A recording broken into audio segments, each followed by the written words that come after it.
If you walk past a massive construction site, cranes in the sky, hundreds of workers, billions of dollars on the line, and you see someone in a hard hat walking out, you might naturally assume, oh, they're a master architect. Right, exactly. But what if they just deliver the lunch orders? I mean, Yeah. the building's important, sure, but their specific role isn't designing it. Yeah. So today's deep dive targets this exact illusion. We are looking at high-stakes immigration, specifically cracking the code on the national importance requirement for the EB-2 NIW visa, based on some really interesting insights from advancedmyprofile.com. Yeah, and that requirement is, well, it's the absolute pivot point in global merit-based immigration. It is the single standard that makes or breaks these cases, honestly. Yet it remains fundamentally misunderstood by some of the most talented professionals in the world. It really does, because my first instinct when looking at how these applications fail is that people are substituting their industry's importance for their own. Like, an applicant thinks, I'm a senior engineer in AI, or my cybersecurity firm makes $2 billion a year, so obviously my work is nationally important. Exactly. They rely entirely on organizational context instead of their individual contribution, Right. which is a huge trap. Because immigration officers, they don't approve industries. Right. I mean, AI, healthcare, renewable energy, these are undeniably critical sectors. But simply existing within them, even with a senior title, it doesn't prove your specific impact.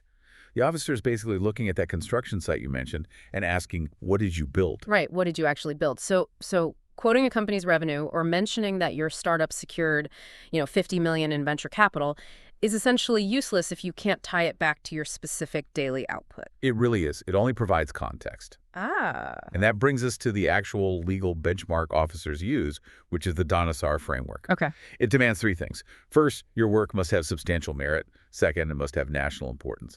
And third, waiving the labor certification must benefit the United States. Let's pause on that third prong because I think it explains the stakes here.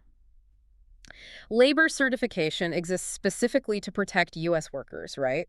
By proving no qualified local worker is available for a job. Yes, exactly. To ask the government to just waive that protection entirely, I mean, that's a massive ask. It is a huge ask. So the bar for national importance has to be incredibly high to justify bypassing local talent. It is incredibly high, which is why substantial merit and national importance are actually so legally distinct.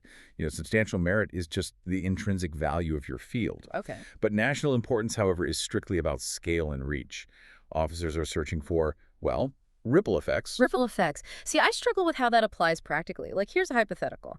Say I write a wildly efficient piece of software that saves my employer, say a massive logistics company, $50 million a year. Okay. That's a huge impact. Yep. But it only benefits my specific employer. Does that fail the test? Yes, it absolutely failed. Oh, wait, really? Even at $50 million? Even then. If the impact is confined entirely to internal corporate success, the case is weak. The government isn't handing out waivers just to make one single corporation more profitable. Oh, wow. Okay, I see. Yeah, so they're asking, does your software lead to multi-state implementation? Is it a technological framework adopted sector-wide? Right. Your work has to spill over the walls of your company and influence the broader nation or involve some kind of cross-institutional collaboration. That sounds suspiciously like a popularity contest, I have to be honest. Yeah. If I need national-level ripple effects, my mind immediately goes to needing a PR firm. Like, I need to be on the cover of Forbes or hold 20 different patents. No. How does a regular, highly skilled engineer actually prove national scale to a skeptical immigration officer? Well, merit-based immigration is evidence-driven, not reputation-driven. Scale does not require public fame at all. It requires a defensible evidence architecture. A defensible evidence architecture. Okay, give me a concrete example. What does that architecture look like for, say, a cybersecurity engineer? So, a weak application submits a glowing performance review from their manager and maybe a list of internal bug fixes. Right, the typical resume stuff. Exactly. But a strong application submits an advisory letter from, say, a national hospital network explaining how that engineer's specific encryption protocol reduced patient data breaches across hospitals in 3 different states. Oh, I see. So it's about the broader impact. Right. It's about quantitative efficiency gains, documented cost savings across an industry, and independent validation from credible external experts, people who can explicitly state why that contribution matters nationally. Okay, so the hurdle isn't necessarily a lack of actual talent or impact from the applicant. No, rarely. It's a failure to structure the narrative. Like they know what they do, but they aren't translating their operational innovation into visible national value. Exactly. And they need to translate it prospectively, too, because national importance is evaluating your proposed endeavor. Perspective, so looking forward. Right. Immigration authorities aren't just rewarding your past.